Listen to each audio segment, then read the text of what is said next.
Sir लड़का गरीब है और टैलेंट दिख रहा है अच्छा। हमारे स्कूल के लिए भी बच्चे चाहिए, नई नई अपनी स्कूल है तो एक टैलेंटेड लड़का मिल गया तो अच्छा है। सर ने कहा इमीडिएटली कि ठीक है अगर आप बोल रहे हैं तो इमीडिएटली उन्होंने फॉर्म पे साइन किया, ग्रांटेड फ्रीशिप और रोहित स्कूल में ज्वाइन हो गया। मे भी सर मेरा लास्ट T20 वर्ल्ड कप होगा तो मैं चाहूँगा कि ये वर्ल्ड कप जीत के आपको गुरु दक्षिणा दूँ। तो जिस वक्त वर्ल्ड कप जीता दूसरी रात को मुझे फ़ोन करके बताया सर आपको मैंने गुरु दक्षिणा दी। मतलब बहुत खुश हो गया, जिस लड़के को मैंने एज एन बॉलर देखा था और जब उसकी बैटिंग टेक्निक देखने के बाद मुझसे कहा कि तुझे बैटिंग में ज़्यादा फोकस करना है, आज जो वर्ल्ड का सबसे बेस्ट वाइट बॉल बैट्समैन बन गया तो बहुत खुशी होती है। रोहित शर्मा अलग है, हर एक का टेक्निक अलग रहता है। यानी उसको रोहित शर्मा ने उसको रियान पराग बनना है। हालांकि मैं उसको फॉलो कर रहा था बहुत, IPL में उसने देखा था मैंने, बट उस वक्त वो बहुत घाई कर रहा था बैटिंग में। तो मैं ये चाहूँगा कि थोड़ा स्टेबल हो गया, क्योंकि बट T20 क्रिकेट में कैसे कि T20 क्रिकेट में आपको जाके सिर्फ मारना है। यहाँ से एक लड़का देश के लिए खेल रहा है तो आने वाले जो यंग जनरेशन है उनके लिए बहुत मोटिवेशन है। मोबाइल से आप दूर रहो, मोबाइल बहुत ही गंदी चीज़ है क्योंकि स्मार्टफोन में आप गलत चीज़ें देखते हो और ज़्यादा टाइम उस आप वेस्ट कर देते हो। वही देखने के बाद मैंने जैसे उसको बोला वैसे ही शार्दुल को मैंने बुलाया, नाम वगैरह पूछने के बाद उसको कहा कि तेरे पेरेंट को मिलने बोला। और फॉर्चुनेटली उसके डैड उधर मैच को आए थे। इमीडिएटली मैंने फ़ोन उठा के शार्दुल के डैड को फ़ोन किया, बोला मैं मेरे घर पे रखना चाहता हूँ। तो वैसे शार्दुल मेरे घर पे रहने आया और उसके बाद टैलेंट तो था ही और देश के लिए खेलना। मैं तो चाहता हूँ कि मुंबई छोड़ के आसाम में चले आओ, बट पॉसिबल नहीं मेरे लिए बिकॉज मेरा पूरा एस्टाब्लिश मुंबई में। मैं तो ये चाहता हूँ कि ये बच्चे मुंबई में मेरे पास आए, बट ये नहीं चाहूँगा कि आसाम का एक बच्चा मुंबई में आके खेले और आगे जाए। मैं ये चाहूँगा कि आसाम में खेल के वो बच्चा आगे चले।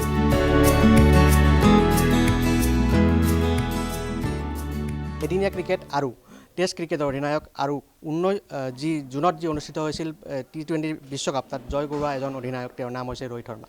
আমি সকলোৱে চিনি পাওঁ আৰু সেই ৰোহিত শৰ্মাক ক্ৰিকেট শিকোৱা তেওঁৰ গুৰু আজি আমাৰ লগত উপস্থিত আছে। মই বৰ্তমান উপস্থিত আছোঁ আইকন স্পৰ্টছ একাডেমীত আৰু মোৰ লগত আছে দীনেশ লাড ডাঙৰীয়া।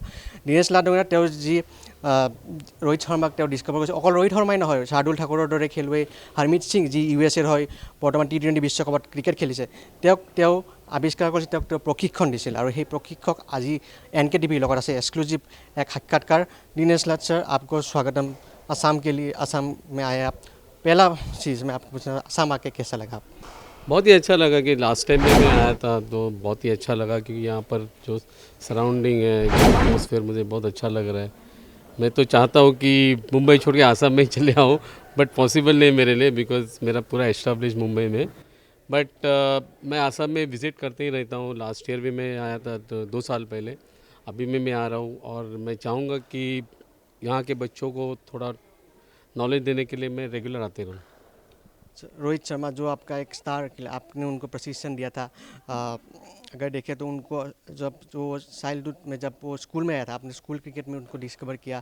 रोहित शर्मा का journey from being a child to superstar of Indian cricket, being the number 1 captain now right now in Indian circuit, आपको रोहित शर्मा कैसे मिले?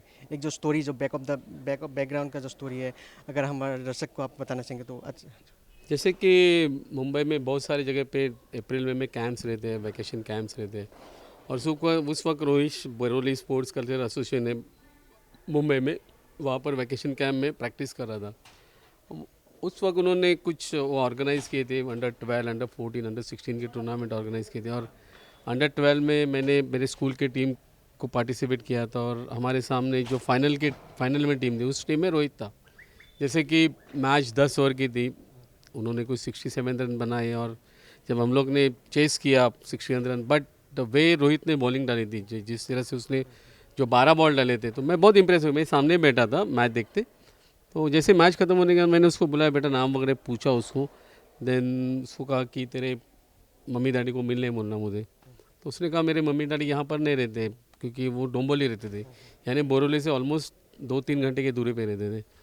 तो तू यहाँ क्या कर रहा है? तो उसने कहा कि मैं मेरे चाचा के घर पे रहता था। वहाँ पर चाचा थे, रवि चाचा करके, उधर ही खड़े थे। तो उनको मैंने बुलाया कि कहा कि आपका भतीजा मुझे अच्छा लगे, अगर आपको इंटरेस्ट है तो आप स्कूल में एडमिशन के लिए लेके आइए।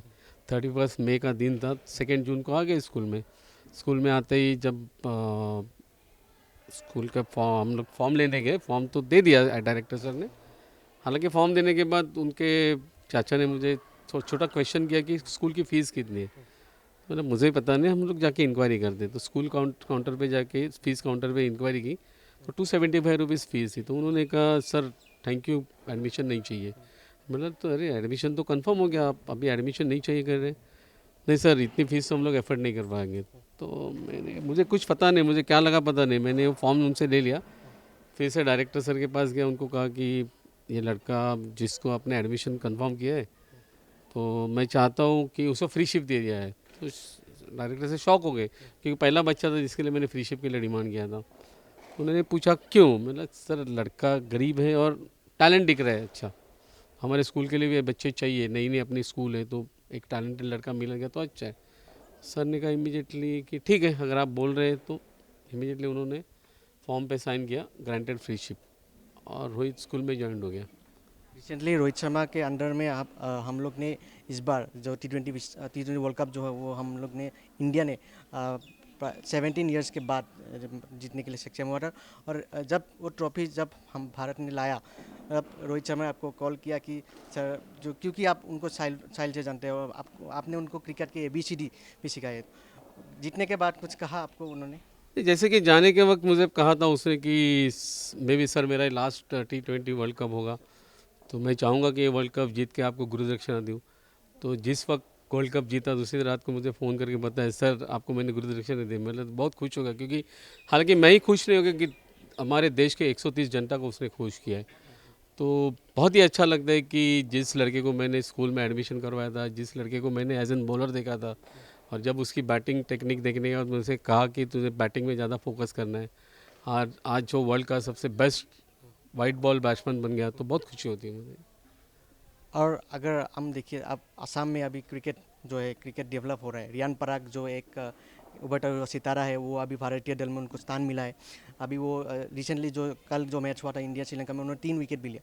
रियान पराग, आप क्रिकेट मतलब आप कोच के माइंड से रियान पराग को आप क्या देखते हो? वो किस किस क्षेत्र में अभी भी उनको डेवलपमेंट करना चाहिए? एक कोच के माइंडसेट से आपको रियान पराग आप ये असम का एक जो पर्सपेक्टिव में अगर देखें तो रियान पराग को क्या क्या चीज़ में अभी और डेवलप करना है, और क्या उनको अगर एक रोहित शर्मा के स्तर में अगर उनको बनना है तो क्या करना पड़ेगा? देखिए रोहित शर्मा अलग है, हर एक का टेक्निक अलग रहता है। यानी उसको रोहित शर्मा नहीं, उसको रियान पराग ही बनना है। हालांकि मैं उसको फॉलो कर रहा था बहुत, IPL में उसने देखा था मैंने, बट उस वक्त वो बहुत घाई कर रहा था बैटिंग में। तो मैं ये चाहूँगा कि थोड़ा स्टेबल हो गया, क्योंकि बट T20 क्रिकेट में कैसे कि T20 क्रिकेट में आपको जाके सिर्फ मारना है। यानी मैं तो कहता हूँ कि T20 क्रिकेट ही नहीं है, तो एंटरटेनमेंट है। बट जिस तरह से रियान इस साल बैटिंग कर रहा है तो मुझे उसका प्रोस्पेक्ट बहुत अच्छा लग रहा है। उसने इसी तरह से अगर बल्लेबाजी की तो आने वाले 3-4 साल वो टीम का रेगुलर मेंबर बन जाए। और रियान पराग की टीम में आने के बाद मुझे लग रहा है कि यहाँ पर क्रिकेट बहुत बढ़ जाएगा अभी, क्योंकि एक असम का शायद से पहला बच्चा जो देश के लिए रिप्रेजेंट कर रहा है। तो बहुत खुशी की बात है कि यहाँ से एक लड़का देश के लिए खेल रहा है। तो आने वाले जो यंग जनरेशन है उनके लिए बहुत मोटिवेशन है इस चीज़ का, क्योंकि आने वाले हर बच्चों को लगेगा कि मुझे भी जाके आगे देश के लिए खेलना है। और जो रियान पराग का एटीट्यूड के बारे में बहुत लोग बात करते हैं कि वो थोड़ा मतलब जो फील्ड में उनका एटीट्यूड है और जो आउट ऑफ द फील्ड भी हो। सूर्य कुमार यादव ने रिसेंटली कहा कि ट्रोलिंग और एटीट्यूड वो खेल में चलता रहेगा, लेकिन फोकस क्रिकेट में रहना चाहिए।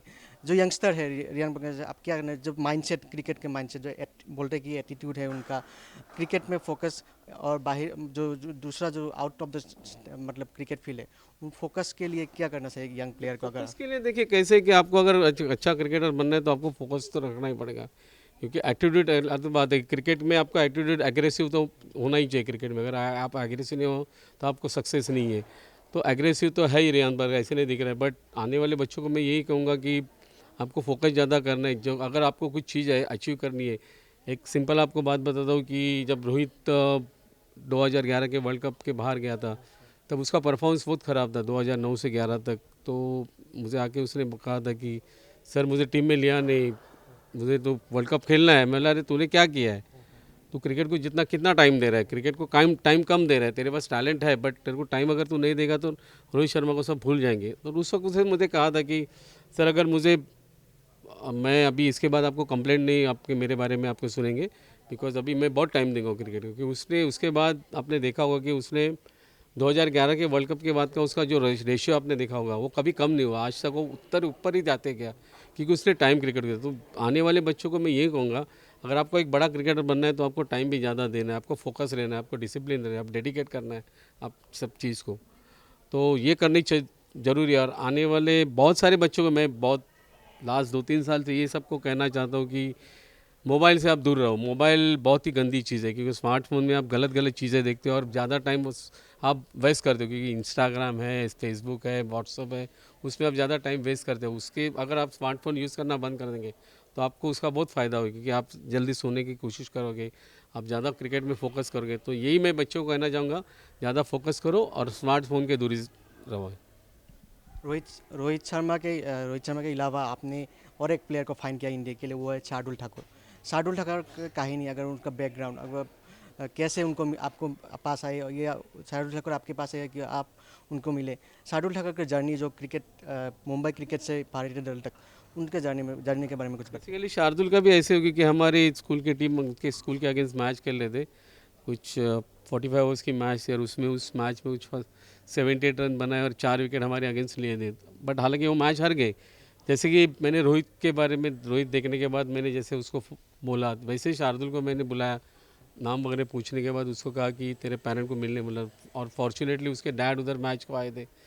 तो जब मैंने उनके डैड को बुला के कहा कि इसको आप मुंबई में, क्योंकि शार्दुल मुंबई से ऑलमोस्ट 2.5-3 घंटे की दूरी पे रहता था, तो उसके डैड ने कहा ठीक है सर, आपके स्कूल में आना मैं तो चाहूँगा, बट मेरे आपके स्कूल में आने के लिए 3 घंटा आने का, 3 घंटा जाने का, ये टाइम बहुत वेस्ट हो जाएगा, और ये 10th में गया है। तो सर अगर क्रिकेटर नहीं बन गया और तो प्रॉब्लम हो सकती है, क्योंकि 10th भी इम्पॉर्टेंट है हमारे लिए। तो मैंने कहा देखो, अगर ये मुंबई में आएगा तो टॉप लेवल का क्रिकेटर बन सकता है, मैंने ऐसे कहा था उनको। बट उनका रिस्पॉन्स था ही नहीं, क्योंकि उनका एक ही जॉब था कि सर 10th है, ट्रैवलिंग टाइम भी बहुत ज़्यादा है। ऐसे ही ऑलमोस्ट मैंने उनको 22 फ़ोन कॉल किए, यानी फेब से लेके मई तक, कि क्या डिसीजन है आपका। तो उनका एक ही जवाब रहता था, पॉसिबल नहीं है करके। ऐसे अचानक घर पे मैं बैठा था, मेरे वाइफ के साथ बातें कर रहा था, और वाइफ को मैंने अचानक एक बॉम्ब डाला कि एक लड़का घर पे रखना है। तो वाइफ ने मुझे कहा कि ठीक आपका घर है, मुझे कुछ प्रॉब्लम नहीं। इमीडिएटली मैंने फ़ोन उठा के शार्दुल के डैड को फ़ोन किया, बोला मैं मेरे घर पे रखना चाहता हूँ। तो वैसे शार्दुल मेरे घर पे रहने आया, और उसके बाद टैलेंट तो था ही, और देश के लिए खेल लिया। सर असम क्रिकेट और अगर मुंबई क्रिकेट से हम कंपेयर करें, मुंबई का जो मैदान क्रिकेट है, असम में वो जो अभी जो क्रिकेट का एक कल्चर डेवलप हो रहा है, अगर अब मैदान क्रिकेट जो मुंबई में चल रहा है, लेकिन यहाँ पे अगर देखिए तो जो स्कूल क्रिकेट भी वो इतना डेवलप नहीं है जितना मुंबई में है। असम क्रिकेट और मुंबई क्रिकेट में आपको ये जो आप 3 दिन यहाँ पे रहे, क्या डिफरेंस आपको मिला इधर? डिफरेंस ये है कि बेसिकली मैं बहुत सारे यहाँ पे लोगों से बात कर रहा था कि उनको यही कहा कि स्कूल क्रिकेट आपको डेवलप करना जरूरी है, क्योंकि स्कूल क्रिकेट से ही बच्चे आगे जाए। जैसे कि मुंबई में आपने देखा हो, जितने भी टेस्ट क्रिकेटर बने, यानी सुनील गावस्कर से लेके वाडेकर, देन श्रेयस अय्यर, सचिन तेंदुलकर लो, विनोद कांबले लो, रोहित शर्मा लो, जितने भी क्रिकेटर्स, जायसवाल लो, पृथ्वी शॉ लो, सब स्कूल क्रिकेट खेल के ऊपर आए। सरफराज खान लो, अभी मुशीर खान जो अच्छा हाईलाइट हो रहा है लड़का, वो लो, सब स्कूल क्रिकेट खेल के आए। तो स्कूल क्रिकेट बहुत इंपॉर्टेंट है। और स्कूल क्रिकेट इंपॉर्टेंट वो भी है कि आपको 20 ओवर्स के मैचेस नहीं खेलने हैं, आपको कम से कम अंडर 14 के बच्चों को 45 ओवर्स के मैचेस खेलना जरूरी है यहाँ पर।